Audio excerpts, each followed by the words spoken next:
Hebrews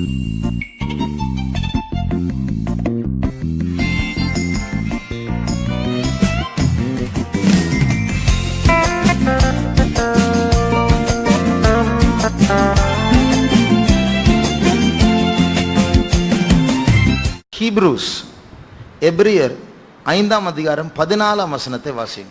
Let's read Hebrews chapter 5 and verse 14. பலமான ஆகாரமானது நன்மை தீமை இன்னதென்று பயிற்சியினால் பகுத்தறியத்தக்கதாக முயற்சி செய்யும் ஞானேந்திரியங்களை உடையவர்களாகிய பூரண வயதுள்ளவர்களுக்கே தகும். இந்த பூமியில நன்மை தீமை என்று சொல்வது எல்லாவற்றிலும் மிக்ஸ் ஆயிருக்கு. In this world, when we say good and evil, this is mixed in everything in this world. உங்க படிப்புல கூட நல்லது இருக்கு, கெட்டது இருக்கு. Even in your education, there are good as well as evil. உங்க படிப்புல கெட்டது என்ன இருக்கு? What is the evil in your studies? இல்ல படிப்புல உங்க கிளாஸ்ல உங்க டீச்சர் சொல்லி கொடுக்கிற தீமையான காரியம் இருக்கு. அதுல there are certain evils being taught even in your school. பரிணாம கொள்கை, மனுஷன் குரங்கிலிருந்து வந்தான், அது பெரிய பொய். அது விஞ்ஞானம் கிடையாது, கரெக்டும் கிடையாது, பெரிய பொய். ஆனா அதை சொல்லி கொடுக்கணும், அதான் உண்மை மாதிரி சொல்லி கொடுக்கறோம். The Darwin's theory of evolution, where it says a man came from apes and not been created by God, that is a big lie. நான் சொல்றது சும்மா சொல்லல, அது உண்மையான பொய். இது ஒரு பொய் என்று நான் அல்ல, எத்தனையோ விஞ்ஞானிகள் டாக்டர் பட்டம் பெற்ற ஆராய்ச்சியாளர்கள் சொல்லுகிற காரியம். Many doctorates who have done PhD, they themselves, many scientists, they themselves say this theory of evolution is a very big lie. அப்ப அது ஒரு தீமை. அதை படிச்சு எத்தனையோ மாணவர்கள்லாம் கிறிஸ்டியன்ஸே படிச்சு அப்ப பைபிள் தப்பு தானே, அப்ப ஆதாம் ஏவாள் பொய் தானே அப்படின்னு அதை நம்பி இது பொய்ன்னு சொல்றாங்க. Just being educated by this theory of evolution, even many Christians themselves say then the Bible is a wrong one, and creation of man through Adam and Eve is a false. இதை பற்றி எத்தனையோ காரியங்களை சொல்லலாம், ஒரு time கிடைச்சா இன்னொரு நாள் சொல்றேன். Concerning which I can say many things to you, but if I get time another day I will share it with you. ஹிஸ்டரியில உலக மகா யுத்தங்கள், வேர்ல்ட் வார் 1 முதல் உலக மகா யுத்தம், இரண்டாவது உலக மகா யுத்தம் எப்படி ஆரம்பிச்சதுன்னு சொல்லி சில சம்பவங்கள் ஹிஸ்டரி புக்ல இருக்கு. There are certain incidents mentioned in the book of history, world history, of how World War 1 and 2 commenced. ஆனா அதுவும் பொய் தான். Even that is a lie. World war 1 world war 2 எல்லாம் உருவாக்கப்பட்டது. Both World War 1 and 2, they have been created. ஒரு சண்டையை வேண்டுமென்றே ஆரம்பித்தார்கள். They intentionally or purposefully created a war. அதுக்கும் சில நோக்கங்கள் உண்டு, அதுக்கு இப்ப சொல்றதுக்கு டைம் இல்ல. And even for that there are certain intentions. I don't want to share it right now. படிப்புல கூட பொய் இருக்கு, தீமை இருக்கு. Even in your education there are good and evil. படிப்பு பைத்தியம் உள்ளவங்க இருக்காங்க தெரியுமா? படிப்பு பைத்தியம். There are படிப்பு பைத்தியம் உள்ளவங்க. There are certain people who are mad at education. They want to always keep on learning. இங்க வந்தா கூட எனக்கு இந்த 10th ஃபர்ஸ்ட் டேர்ம் டெஸ்ட் வருது brother, mid term test brother, final test, model exam வருது பிரதர், எல்லாம் அதுதான் பைத்தியம். Even after coming here they will be much worried about the education. They will say I have to undergo a certain midterm test, cycle test and model test and so on. நான் ஒரு பிள்ளை கிட்ட கேட்டேன். I asked a young girl, நானும் பார்த்துட்டு தான் இருக்கிறேன், exam எப்போ வருதோ அப்பதான் ஜெபிக்கவே நீ வர நீ. And whenever an exam comes, only then you come to pray to me.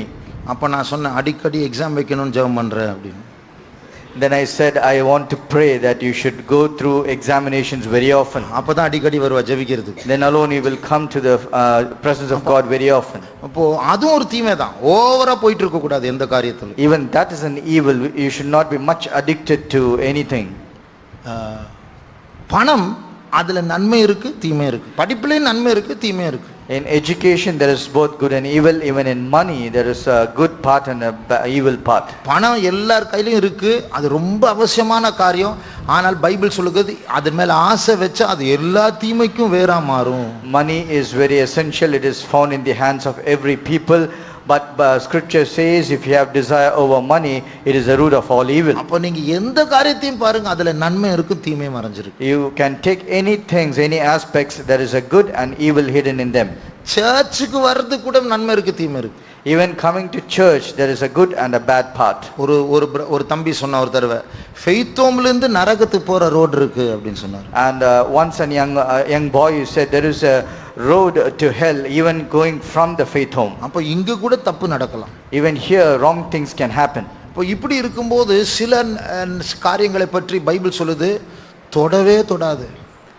Concerning certain things the scripture says do not touch them. நாங்களும் சொல்லுவோம் வேண்டாப்பா அது வேண்டாம். Even we will say that is not required for you. டிவில நன்மை இருக்கு தீமை இருக்கு. In television also there is a good and evil. அப்ப நாங்க என்ன சொல்றோம் வேண்டாம் டிவி வேண்டாம். We will say it's better to avoid television. இன்டர்நெட்ல நன்மை இருக்கு தீமை இருக்கு. In internet there is both good and evil. ஆனா இன்டர்நெட்ல திடீர்னு இன்டர்வியூ வருது, எக்ஸாம் ரிசல்ட்ஸ் வருது. In internet you get to face examination as well as you see your examination results. Homework தராங்க. அதுல வந்து சில நேரத்துல இன்டர்நெட்ல browse பண்ணனும். They even give homeworks where you need to browse the internet for your homework. அப்போ அப்படிப்பட்ட நேரத்துல நாங்க என்ன சொல்லுவோம்? On such occasions what we will say, சரி யூஸ் பண்ணு ஆனா ரொம்ப கேர்ஃபுல்லா இரு. In that case you can use the internet but you should be very careful. சர்ச்சில் நன்மை இருக்கு தீமை இருக்கு அப்படின்னு சர்ச்சுக்கு வராது அப்படின்னு சொல்லவே மாட்டோம். கண்டிப்பா வரணும் ஆனா கேர்ஃபுல்லா இரு. In coming to church there is both good and evil, for which we will not say don't come to the church. For sure you have to come to the church, but you stay careful. அப்போ சில காரியங்கள் வேண்டவே வேண்டாம் என்று சொல்வோம், சில காரியங்கள் அவசியத்துக்கு மட்டும் போன்னு சொல்லுவோம், சில காரியங்கள் கண்டிப்பா செய் ஆனா கேர்ஃபுல்லா இரு என்று சொல்லுவோம். Some things we will say this is not required for you at all. For some things we will say you can use it only when it is essential for you. நம்முடைய இருதயம் கடினப்பட்டு போனா அந்த இருதயம் என்ன பண்ணும் தெரியுமா? If a heart gets hardened, what will it do? அந்த காரியத்தில் இருக்கிற தீமையே பார்க்காது, அந்த நன்மை மாத்திரம் பார்த்துட்டு அந்த தீமைக்கு மறைக்கப்பட்டவன போய் அனுபவிக்கணும் பார்க்கணும் தொடணும் அப்படின்னு தூண்டிவிடும். It will not observe the evil in a particular aspect. It will look only the good part and it will try to somehow enjoy that part. சினிமாவை பார்க்காதப்பா. Do not watch movies. எந்த சினிமாவையும் பார்க்காத. கிறிஸ்டியன் சினிமா கூட பார்க்காத. Do not watch any cinemas even if it is a Christian movie. இப்படி சொன்னா நம்முடைய இருதயம் என்ன சொல்லும் தெரியுமா? When we say like this, what will our heart say? நான் எத்தனை சினிமா பார்த்திருக்கேன், நானும் சர்ச்சுக்கு வந்துட்டு தான் இருக்கிறேன், நான் கண்ணை மூடுறேன், நான் ஜெபம் பண்றேன், நான் சண்டே ஸ்கூல்லாம் படிக்கிறேன், நான் இன்னும் தப்புன்னு நடக்கல, இதுல என்ன இருக்கு? Have I not watched so much movies and in the television? Still I come to the faith home, I pray, I attend Sunday school, I also be a good member here. What is wrong in that? அப்போ நன்மை தீமையே நாம் பகுத்தறிய நாம் பழகாவிட்டால் இந்த இருதய கடினம் தீமையை மறைத்து நன்மை மாத்திரம் அனுபவிக்க போய் ஏமாந்து போய்டும். If we do not know, exercise to discern both good and evil, then our heart will practice itself to observe only the good part and to hide the evil part, but finally we will be deceived. ஆகையால் இந்த தீமை என்ன நன்மை என்ற சில நேரத்தில் mix ஆயிட்டு வரும். அதை பகுத்தறிய பிரிக்கக்கூடிய ஞானம் நமக்கு வேணும். Sometimes both this good and evil come mixed together and we should have the knowledge to exercise to discern what is good and what is evil. அப்போ நம்முடைய அந்த வசனம் படிச்சோமே, நம்முடைய ஞான இந்திரங்கள் அதனுடைய அர்த்தம் 5 senses, நம்முடைய கண்கள், நம்முடைய பார்வை, நாம் கேட்கிறது, நாம் ருசிக்கிறது, நாம் தொடுகிறது, நாம் முகருகிறது, இதெல்லாமே பகுத்தறிவோட செய்யணுமா. இதுல நன்மை இதுல தீமை நல்ல தெரிஞ்சு செய்யணும், இல்லைன்னா மாட்டிடுவோம். All 5 senses of our body, we need to exercise them to discern both good and evil, otherwise we will be deceived. அப்போ இது தேவன் தான் அந்த ஞானத்தை நமக்கு தருவார். Only God can give us this knowledge. நாம் கேர்ஃபுல்லா இல்லாவிட்டா ஒரு காரியத்தை மற்றவங்களோட சேர்ந்து அனுபவிக்க போய் சிக்கிடுவோம், மாட்டிடுவோம். If you are not careful enough, then we will go to enjoy certain things with others and we will be entangled. எனக்கு ஒரு வாலிப பிள்ளை தெரியும். I know a young girl. அவளுக்கு வந்து ஒரு பையனோட ஒரு தொடர்பு. And she had a relationship with another boy. அந்த பையன் வந்து பெண்டிகாஸ்ட் பையன் தான். And that boy, he belongs to this Pentecostal assembly. இந்த பிள்ளைக்கு விருப்பம் இல்லாட்டும் அந்த பையன் பயங்கரமா ஆர்கியூ பண்ணான். இவ சொல்வான், நான் ஊழியத்துக்கு போலாம் நினைக்கிறேன், நம்ம சேர்ந்து ஊழியம் பண்ணலாம். சிபிஎம் குள்ள போய் அந்த Dress மாத்திட்டு தான் ஊழியம் பண்ணோமா, நானும் ஊழியம் பண்றேன். And whenever this boy will say, I have a spirit, a mind to do ministry to the Lord, then she will say, he said, he is arguing with her. he is arguing with us saying, is it so necessary that you have to go alone and do ministry like other servants of God? We can both together also minister the world. நான் ரொம்ப ஸ்பிரிச்சுவலா நானும் ஊழியம் பண்ணணும் தான் நினைச்சிட்டு இருக்கிறேன். நம்ம சேர்ந்து பண்ணலாமே. He will speak as if he is more spiritual. We will both together do the ministry for the Lord. அப்போ இப்படி இருக்கும்போது அவளுக்கு கொஞ்சம் கன்ஃபியூஸ் ஆயிடுச்சு, என்ன பண்ணணும்னு தெரியல. And at this point she was a bit confused and she doesn't know what to do. இந்த டைம்ல வேறொரு விசுவாசி இந்த பிள்ளையை பற்றி ஒரு சொப்பனம் பார்த்தா. And at this time some other believer had a dream concerning this young girl. இந்த பிள்ளை பைபிளை பிடிச்சு நின்னுட்டு இருக்கறா. And this girl is standing with holding on to a Bible. இருக்கிற இடம் ரொம்ப பிரைட்டா இருக்கு. And the place where she was standing is very bright. கொஞ்ச தூரத்துல ஒரு டோர் இருக்கு.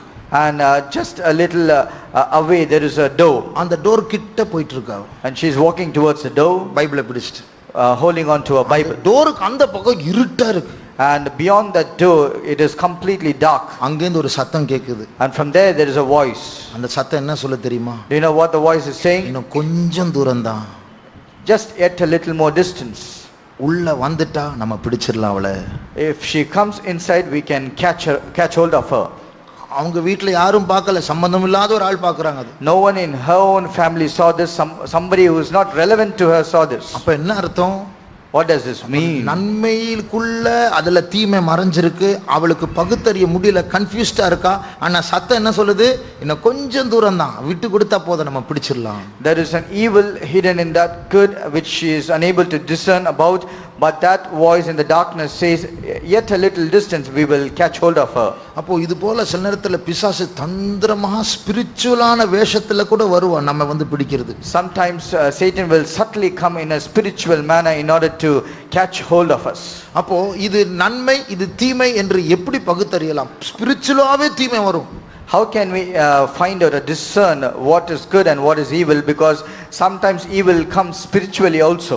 அங்க ரொம்ப கேர்ஃபுல்லா இருக்கும். Therefore we need to be very careful. பிசாசு வந்து சில நேரத்துல நம்மை பற்றி நல்ல ஒரு தீர்க்கதரிசியை கொண்டு வந்து உனக்கு இப்படி நடக்க அப்படி பண்ணு உங்களுக்கு எப்படி தெரியும் இதெல்லாம் சொல்லிட்டு நம்ம மயங்கிடக்கூடாது. Sometimes Satan might bring about through a prophecy, through some people who call themselves as prophets, saying all these things are going to happen to you, and we should not be out or surprised, saying how they came to know all about this, and we should not be deceived. நன்மை ஏது தீமை ஏது சத்தியம் ஏது பொய் ஏது என்று எப்படி கண்டுபிடிக்கலாம்?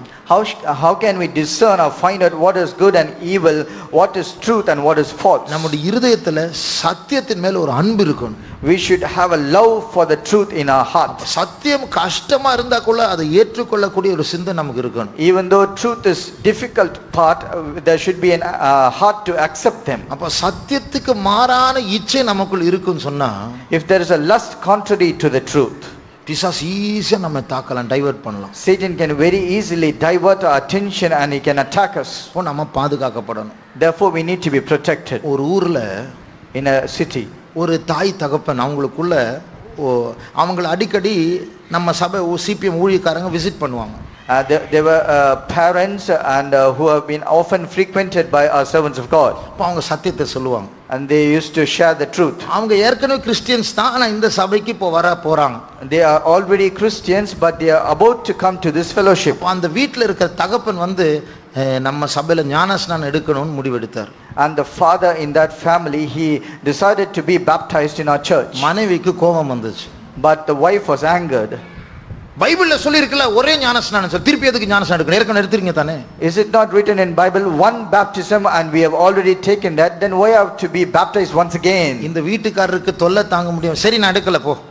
And because of the torture, the father, he said, it's better I am not going to take it. சில நாட்களுக்கு பிறகு, after a few days, ஒரு பாஸ்டர் சிபிஎம் பாஸ்டர் அந்த வீட்டுக்கு போனார்.